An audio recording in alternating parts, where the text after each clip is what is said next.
What's up, YouTube? My name is Ghrei, and I am here with a very different video, as you can tell by the description and title and everything else about it. Now, this video I'm doing for a few reasons, and the first one is a bit of a story, and it's not a long one, so bear with me. When I was younger, I received a plush Bonsly doll with a Pokeball from my parents, and I loved that thing to death. It was my favorite toy ever. I brought it to school every day to show my friends, and one day, one person asked me if they could see it. I let them see it, and me being the ADHD-riddled little boy that I was, I forgot all about it. And he never returned it to me on his own, and after I asked him about it, after a couple of months, he said he had lost it. So I never got that toy back. Recently, I found it on eBay, and it just sent me to a blast of the past. And it reminded me of two things. It reminded me of both the plush and that whole situation, and it reminded me of Pokemon Platinum. When I watched on DVD Giratina and the Sky Warrior, at the beginning of the DVD there was a trailer for Pokemon Platinum. It was a game I've always wanted. I never got a Nintendo DS or DSi ever. So I figured I had the Pokemon Platinum ROM. I was figuring I was going to do a series with it, so I'd one-up it with all these videos around here, which brings me to the second reason I'm doing this video. The first one is to avenge my plush that I have never gotten returned to me, and because so many people are doing this challenge that I find so interesting of beating Pokemon games with underwhelming Pokemon, I decided to take on the Pokemon game notoriously difficult for its Elite Four with a Pokemon named Bonsly. This is, can you defeat Pokemon Platinum with only a Bonsly? The rules of this run are as follows. I can only use Bonsly in Pokemon battles, and no other Pokemon unless it's a double battle and the Pokemon is not previously knocked out, or I need to have that double battle to progress the game. Rule number 2, I can use items in battle, because not being able to use items in battle would make this run literally impossible. Rule number 3, I can have as many TM users as I want in my party, doesn't matter. Now that we have the rules set and out of the way, we have an unexpected challenge that I didn't know about because I never really played through Pokemon Platinum or the Sinnoh games very recently, if at all. I don't remember. Every single weakness that the rock type has, there is a gym and or elite member for in this game. And Bonsly is a solo rock type, which will prove to be quite the challenge later on, but I'm getting ahead of myself. Without further ado, let us begin the run! We begin our journey through Sinnoh with poor life choices determined by our neighbor and rival, tastefully named Titshit. Upon receiving our bouncing baby Bonsly, I grind him up a few levels before Titshit drags us into Lake Verity, where we meet Eiffel 65 and discover just how much he wants us to dabba-dee-dabba perish. Confused by his Minnesotan levels of passive aggressiveness and ashamed for the horrible joke, I grind Bonsly up further until she becomes an independent woman and doesn't need to rely on Copycat in battle. Oh yeah, I almost forgot. Our rival got his butt kicked since I gave him Chimchar as a starter. I forgot that Copycat existed for a while near the beginning, but I eventually remembered the move and promptly curb-stopped him with his own game. With the forgettable rival battle in the back of my mind, I travel to Sand Gem Town and meet up with Professor Rowan, who finally lets me give my Bonsly the nickname it deserves. I just wish I had remembered a certain 90s reference. Before I left, I received what would be a crucial part of this run, TM27.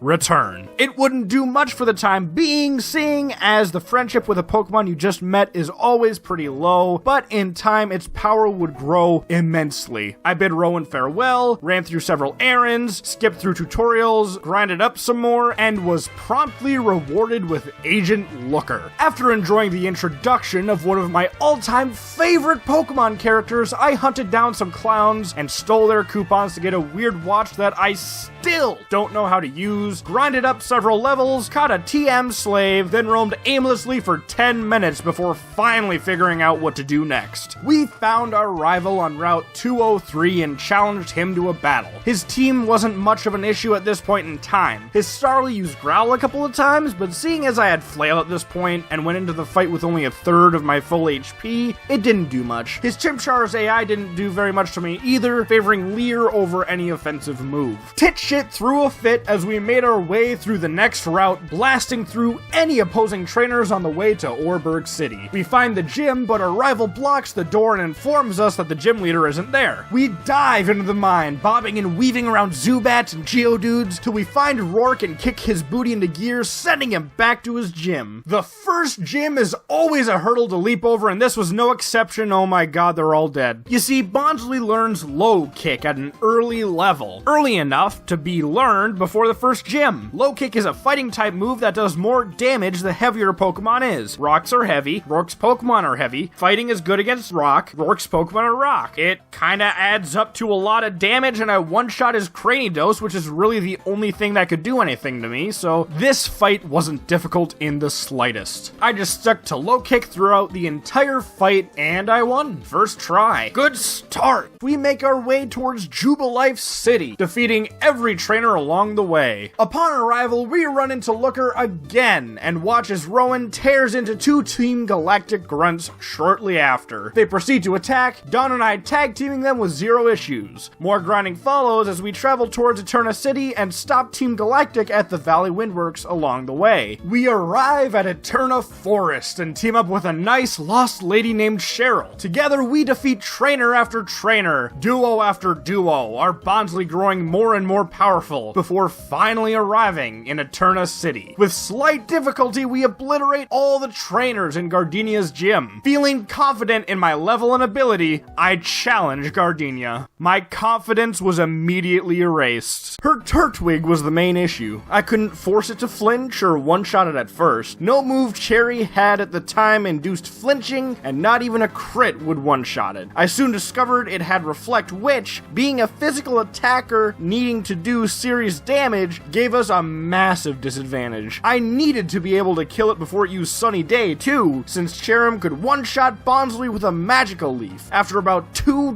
attempts, I finally buckled down and grinded up some levels until Bonsly learned Rock Slide. Grinding even further beyond that, up to level 35, I went back and challenged Gardenia yet again. The first time I had forgotten to heal, needless to say I lost at her Cherim. The time after I healed, however, was a completely different story. I one-hit KO'd the Turtwig immediately, a welcome relief. Next up was Cherim, and knowing I had several healing items, and that Cherim can't even one-shot us with a critical Magical Leaf, I set up an X defense and an X special defense. Luckily, her Cherim uses Leech Seed and Safeguard instead of Magical Leaf, only using its offensive move the turn before it fainted. This allowed me to remove Gardenia's healing early and take down Cherim with minimal consequences. Finally came her Roserade. Thank Arceus above, the Roserade opted for Stun Spore, and I got in my Rock Slide, one-shotting the Roserade and earning us a Forest Badge. The Forest Badge allowed us to use Cut outside of battle, and we sliced our way into the Galactic Tower, yet again running into Looker and making up for the literal hours of hell that came before. We easily defeated all of the grunts thanks to our earlier grinding, which put us way ahead in levels, and not even their admins stood a chance. We freed the bicycle shop owner, got our free bike as thanks, and made our way through this game's cycling road. We defeated even more trainers before arriving at Mount Coronet. We went inside and ran into Eiffel 65, but the album didn't make it as big as the single, so we left in a huff. We mauled even more trainers and Pokemon, met our distant relative, and went to explore some contests. I was determined to win a contest, mainly because I thought I had to in order to continue the game, and finally won after figuring out how to ace that cursed timing minigame in 3 attempts. Cherry now has a piece of fabric claiming her to be tough. Afterwards, I discovered that I could go into the gym, busted some ghosts, and went to the gym leader. I was genuinely concerned going into this gym fight, recalling how tough Morty was in Gen 2, but soon I discovered just how mighty Cherry had become. She one-shot nearly every ghost with a recently learned feint attack, and that was reinforced by eviscerating the gym leader's dust skull. Then she sent out Miss Magius, a worrying sight, but when her confusion failed to make Cherry boop her own snoot, she one-shot the ghost girl. Finally came her Haunter, which, aside from annoyingly putting us to sleep a couple of times, did nothing to hinder our Bonsly. The last ghoul was knocked out, and we won ourselves a relic badge. We head out of Hearthome City, only to run into Titshit, who demands battle. At this point, he has a Staravia with Intimidate for an ability. This is really bad for us because we're physical attackers, but it doesn't seem to affect us too much yet. We one-shot Staravia with Rock Slide, and obliterate his Weasel with Return. We get leech-seeded by Roselia, but one-shot it with yet another Return. Then comes his Monferno, which scared me a little bit with Mach Punch. The battle was close, but in the end we got off 2 Rock Slides that finished Monferno, defeating our rival and allowing us out of Hearthome. We destroy some more trainers and find ourselves the perfect source of healing: milk.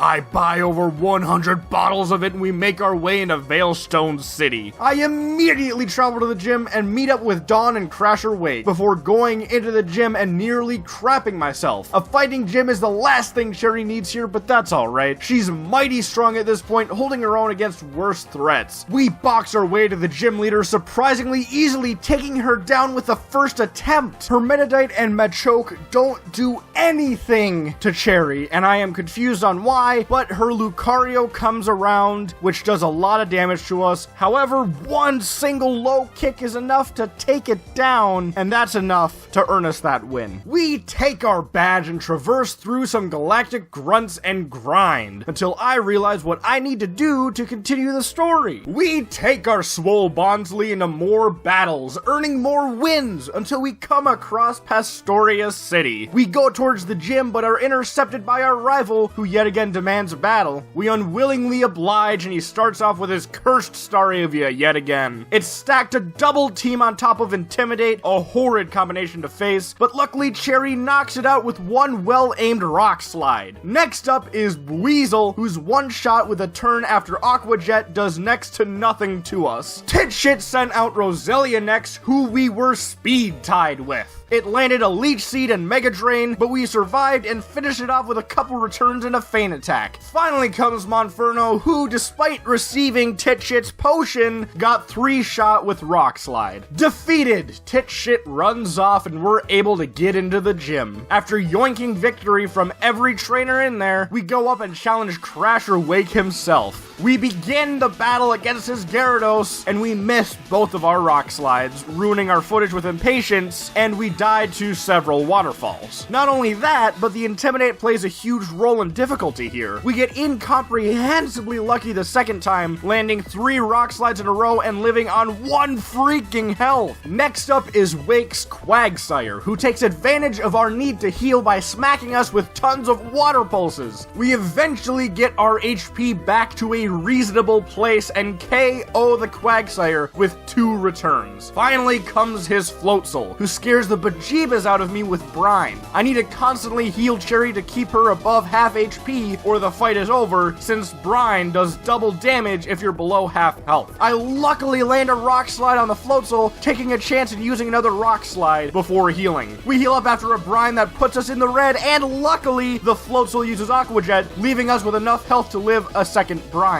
We eat the thing's final Brine like a goddamn champion and land a final Rock Slide, getting us our Fen badge. We said goodbye to Crasher Wake, witnessed failed terrorism, and chased down an out-of-shape man. During the chase, we said hello to Looker again. We finally caught the galactic grunt we'd been chasing, met Cynthia, and gave some Psyduck ibuprofen. We made our way through swaths of trainers, catching a fly slave along the way, and traveled to Celestic Town, where we met Cynthia's grandmother, gave her a charm, and learned that Eiffel 65 was Cyrus the whole time. We battled him for the first time and easily swept his team, the battle honestly not even worth covering. We then flew to Jubilife City, cut down even more trainers, and made our way into Canalave City, I think that's how you pronounce it, where we fought our rival once again. This time he evolved his Staravia into Staraptor, a much bigger threat. It used Double Team again, but luckily we landed our Rock Slide and took it out. He sends in Floatzel, and its Aqua Jet barely does anything to us, so we promptly destroy it with 2 Rock Slides, a huge weight lifted off my shoulders. Next comes his Heracross, which has a Stab Brick Break. It does barely under half our health, so with 2 Rock Slides and well-placed healing, we take it out with minimal issues. Then came Roserade. Its Giga Drain hit hard, and we had no choice but to PP stall it out. After that, we got hit with a Leech Seed, then just used 2 Rock Slides between being put to sleep a couple of times, and it went down. Finally came his Infernape, which took our Rock Slide like a champ. Its Brick Break hit us like a truck, and we had no choice but to PP stall Brick Break 2, since Leech Seed made us a 2-shot with it. We finally got rid of its only hard-hitting move, and finished the fight with a critical hit Rock Slide. A tougher battle to be sure, but we pulled through. Our rival yet again ran off, leaving us to challenge the Canalave City Gym. This gym I had some semblance of confidence in. I knew I'd need to heal up a lot, but I also knew that my Bonsly had low kick, an ace in the hole for every single Pokemon Bryce had. He started by sending out Magneton, who nearly one-shotted us with Flash Cannon. We lived with a sliver of health, and we retorted with a low kick, bringing our opponent's Pokemon into the red and forcing them to heal. This let us set up another low kick, and we get a crit, getting super lucky and one-shotting the Magneton. Next up is his Steelix, who uses Earthquake to great effect against us. After we healed up a couple of times, it used Flash Cannon instead of Earthquake, and I figured, screw it, I'll try a low kick. I outspeed with the low kick, and rather than finishing off Bonsly, Steelix uses Sandstorm? An immense break for us. I follow up with a second low kick and take it down. Finally came his Bastiodon. We healed up and it used Metal Burst, doing absolutely nothing to us. We used low kick and it easily one-shot the big boy Bastiodon, earning us our surprisingly easily earned Mine Badge. We go into the library in Canalave City and get told to take a hike by our rival. We oblige, going to Iron Island and meeting Sir Aaron. We battle through the island until we slay the grunts who reside there from Team Galactic,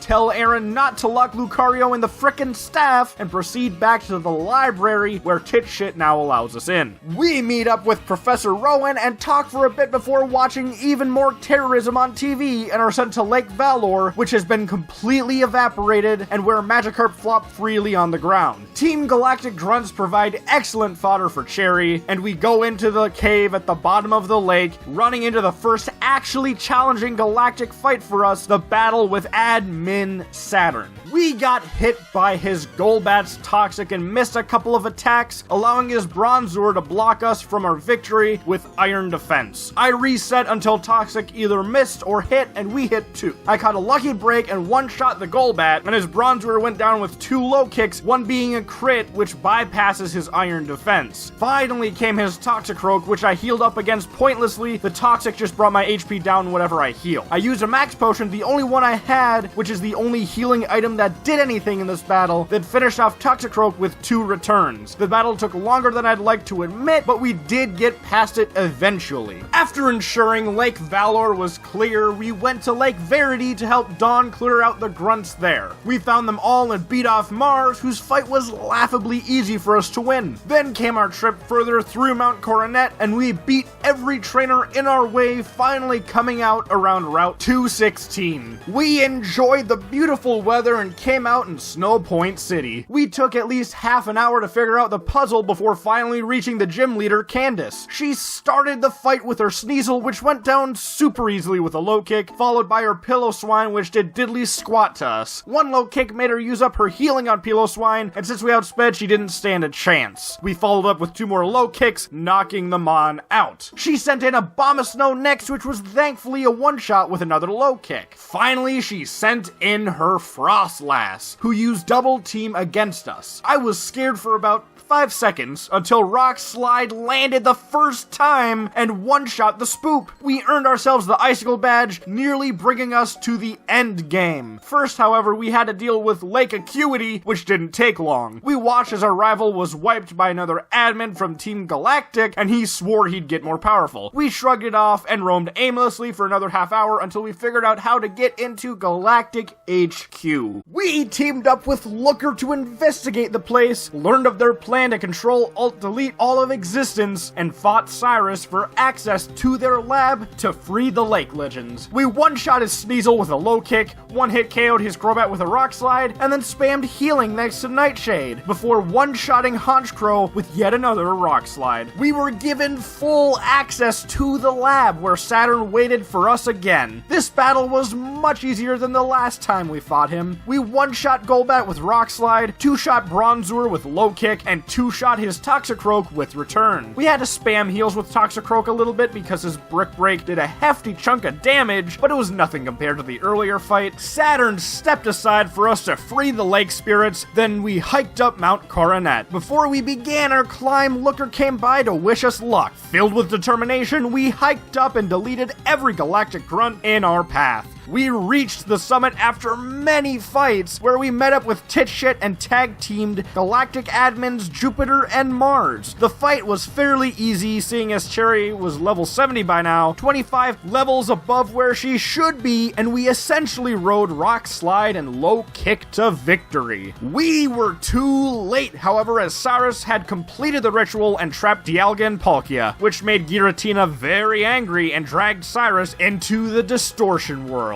Cynthia comes by and we both headed into the portal to stop Giratina and Cyrus. After some puzzling puzzles, we found the Lake Spirits and accepted their help to solve them. We found Cyrus, who demanded a fight. His Houndoom was a gigantic problem, opening most of the time with Will-O-Wisp. I reset until he started with a different move, seeing as it's a death sentence for us being physical attackers, and burns cut your physical attack in half. Eventually, we get the restart that I needed and take down Houndoom with a single Rock Slide. Next up is his Gyarados, which is a huge and annoying threat, with Intimidate cutting our attack in half and making us spam healing for a while. Eventually, however, we do take it down with some Rock Slides. Then came his Weavile, who wasn't even a threat, and we took it down with a single low kick. We one-shot his Honchkrow with a Rock Slide, then deal a heaping helping of pain to his Crobat with yet another Rock Slide. We barely live in Air Slash as we finish off the fight with the power of literal friendship.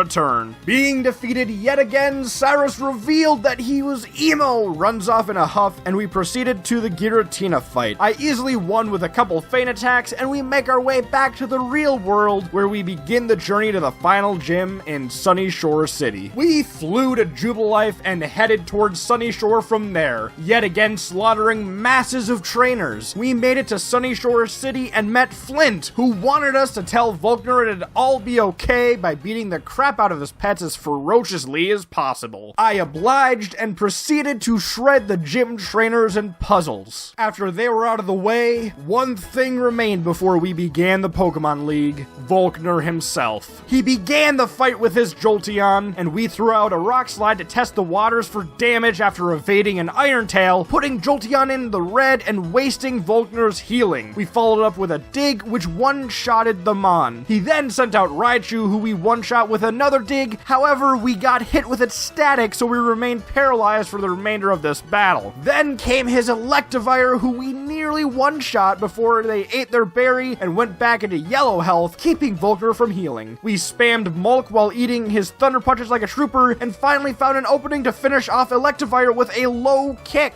Finally came his Luxray, the last thing remaining between us and the Pokemon League. It used Thunderfang, which barely did anything to us, and we used a Dig, which brought it into the red. Volkner healed Luxray, and I used this opportunity to have Cherry use Low Kick and put it into a Dig one-shot. We used some Mulk first, letting Luxray attack. Fortunately for us, its Thunderfang missed, which allowed us a free Dig, winning us our final badge. We left the final gym triumphant and talked to the best waifu in all of Pokemon, Jasmine. She guided us in the right direction, and so we pushed and obliterated every trainer before and within Victory Road, mercilessly forging our path to success. Finally, we arrived at the Pokemon League. The first hurdle to leap over was our final rival battle with Titshit, who was leagues ahead of what I thought he'd be. He started off with his Staraptor, which used close combat and had Intimidate, both putting us behind in power and health. We still one-shot it with a Rock Slide, but his next Pokemon, Floatzel, took advantage of our constant need to heal. I had to restart this fight several times because we kept feigning to either Floatzel's Brick Breaks or his next Pokemon, Heracross's close combats. After about a dozen tries, I was finally able to spam heal through all of the immediately threatening moves and defeat his first 3 Pokemon. Next, he sent in his Roserade, who we had to spam heal against due to Giga Drain, and finally got an opening, using it to land both a Rock Slide and, after struggling with sleep for a little bit, a Feint Attack, knocking it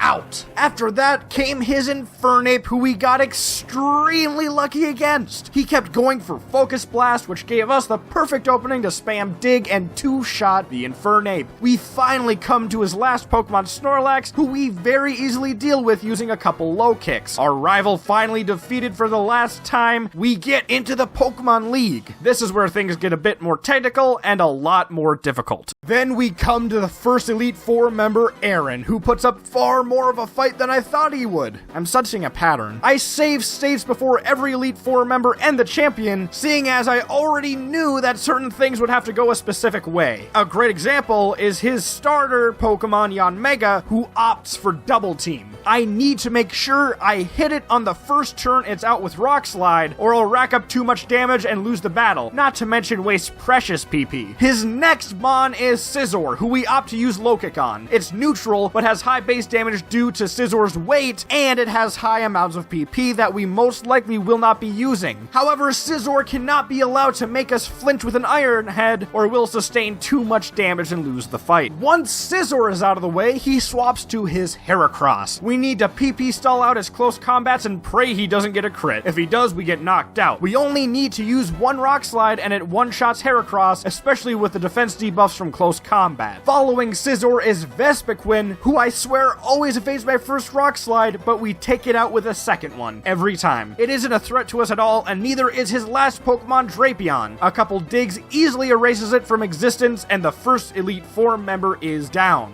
The second Elite Four member was Bertha, the last expert on a weakness of my precious Rock type. If there was ever a game that a Bonsly solo run would be difficult in, it'd be Pokemon Platinum, but I digress. Bertha started the battle with a Wishcash, who I tried to low kick to death, but soon realized Rock Slide has better success. I wanted to beat it as soon as possible since water's just as much a weakness of rock as ground is, and Wishcash was all of the above. Next came Hippowdon, which was a massive hassle. I had to spam heal all of its earthquakes, and yet again, hope for no crits. A crit meant a loss. I think I fought Bertha at least 25 times before I finally properly PP stalled her Hippowdon. I finally take it out with a couple low kicks and move onto her Golem. I needed to spam heal Earthquake again because I was put below half health by her Hippowdon. I outsped and landed a low kick, one-shotting the Golem, and finished Rhyperior off the exact same way, spam healing and all. Her final Pokemon was Gliscor, who I could only spam Rock Slide and healing against yet again due to Earthquake, and at long last, after at least half an hour on 4 times speed, I defeated Bertha. Then came Flint. Again, a tougher fight than I expected, but far closer to what I thought than Aaron or my rival was. Flint started off with a Houndoom who used an attacking move instead of Will-O-Wisp like Cyrus's, and we destroyed it with a single Rock Slide. His follow-up Pokemon was Infernape, who we selected Dig against. When it used Earthquake, I wet myself. For those of you who do not know, Earthquake deals double damage to any Pokemon underground due to Dig, and my Bonsly was already weak to Earthquake. Flashbacks to Bertha playing on repeat in my mind, I clenched my butt tight enough to crack a walnut before seeing Cherry live on just 6 HP. I heaved a sigh of relief and healed up right alongside Flint, whose Infernape barely lived in red health. It spammed Earthquake as I spammed Low Kick and healing, taking it out in 3 more attacks. His Rapidash was next, who had some interesting interactions with me to say the least. I started with a full restore, to which it charged Solar Beam. It outsped, hitting me before I could go underground with Dig. When I did, Rapidash used used Bounce and made my dig miss. However, when I used Dig a second time, Rapidash used Solar Beam, and since it outsped, its attack missed and it was one-shot by Cherry. He then sent out Magmortar. I healed up with a full restore again, and Magmortar charged up and released a Solar Beam, outspeeding us and almost one-shotting us. Rather than healing up again, I go for the read and use Dig. Sure enough, Magmortar uses Solar Beam again. Cherry dodges it and lands a Dig, also one-shotting Magmortar. Flint's final Pokemon is Flareon. It has 0 moves that do anything to me other than burn me, and I take it out relatively easily with 2 digs. Another one down. Lucian was my final challenger before the champion herself. He started off with a Mr. Mime, which outsped and set up Reflect.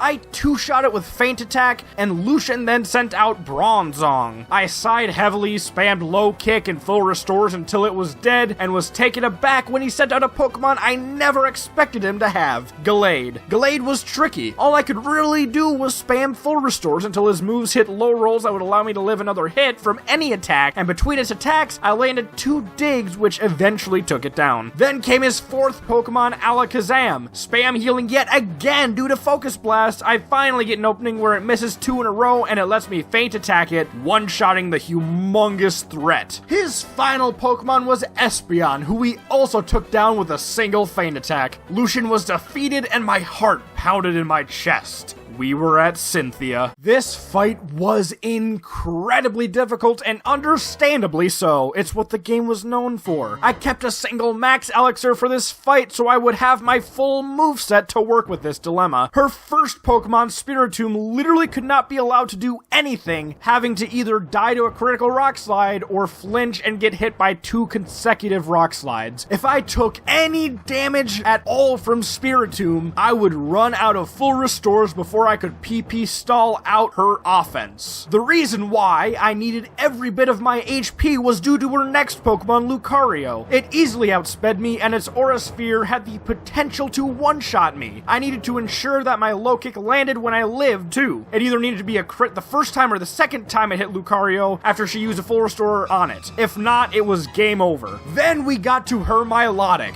I had to spam heal Surf away and again hope for no crits. 1 crit and I was toast. Really soggy toast. After Surf was out of PP, I had to constantly heal and damage Milotic with whatever I had. I tried this strategy for half an hour on ×4 speed with 0 luck. I couldn't get past her Garchomp, but hope was not lost. There was one last thing I could do. I figured it was finally time to bring Cherry to her full potential. I went into Victory Road and grinded for another 3 hours on 4 times speed up, the equivalent of 12 hours of grinding, and due to wanting it to feel more like an accomplishment, grinded out through level 99 to level 100 myself despite having rare candies. After that, we returned to the Pokemon League. The state I jumped to meant I had to refight my rival, but it was so much easier than before, and so was the Elite Four. Returning to a previous state before the Elite Four also meant I got back all the items I used in the fights previously, a crucial part of beating them again. I used the same strategy, so I won't go over what I did the second time around. I'll skip straight to the point. Cynthia started yet again with her Spiritomb, and yet again, the situation with her Spiritomb and Lucario remained. I had to one-shot or flinch her Spiritomb and one-shot Lucario within 2 turns. The same situation also persisted with her Garchomp and Milotic, PP stalling Surf and Earthquake with full restores. The first time I fought her at level 100, her Garchomp landed a critical Earthquake. The second time, her Milotic crits with a Surf. I got a bad stroke of luck after that, needing to restart the state several times due to Spiritomb not dying. After a few minutes of retrying, I got past her Spiritomb and Lucario. For some reason, she swapped out Spiritomb for Lucario. This will be important later, and her Milotic and Garchomp did not crit. Her next Pokemon almost shattered my hopes of victory completely, Roserade. I had bad experiences with it on this run prior, and I refused to let it beat me now. I chanced it and used Rock Slide, and while Roserade did outspeed us, it hit us with an energy ball that we lived through on 21 HP. The rock slide one-shot the Rose Raid, and my heart was beating straight out of my chest. One Pokemon left. She sent out Togekiss, and I freaked out when it used Aura Sphere. It has a high special attack stat, and my Bonsly barely lived through Lucario's offense. However, we lived in yellow health and easily one-shot it with a rock slide. Again, I freaked out when I see that Cynthia had one Pokemon left. I had forgotten about the Spiritomb switch out and feared it might have some toxic stall tactic or something of the sort. She healed it up and I used Rock Slide, bringing it back to yellow health. Lo and behold, I outsped and hit it with a feint attack. The time it took for its health to drop to 0 felt like an hour, even though it was only a couple of seconds. I sat in shock for a couple more seconds before leaping out of my chair in excitement. We avenged our Bonsly, we beat the game we had always wanted. I felt fantastic, and I was incredibly surprised and happy when my friend texted me. As I watched my Bonsly be induced into the Hall of Fame, Cherry the Tough Bonsly, I learned that my friend was getting me the exact same plush from my childhood for my upcoming birthday. I felt overjoyed and promptly fell asleep about 10 minutes later, overloaded from the mental and emotional strain. So yeah, as it turns out, you can in fact beat Pokemon Platinum using only a Bonsly. Thank you to every single person watching this far in the video, and I hope you thoroughly enjoyed. Let me know if you want to see more of these challenges. They take a long time to make, but they're very fun too. If you guys really enjoyed my content, please spread the channel around, hit subscribe and the bell icon to be alerted whenever I go live on YouTube. I'm gonna put a Twitch in the description of all my videos as soon as I get that set up, and I'm gonna be going live there frequently. I don't know how frequently yet, but fairly frequently. More frequently than I can upload these pre-written videos. Check out my Patreon if you really want to support the channel. I appreciate any amount. Anything helps, even just watching the videos. You guys are amazing. You should feel amazing, and we will see y'all in the next episode. Goodbye!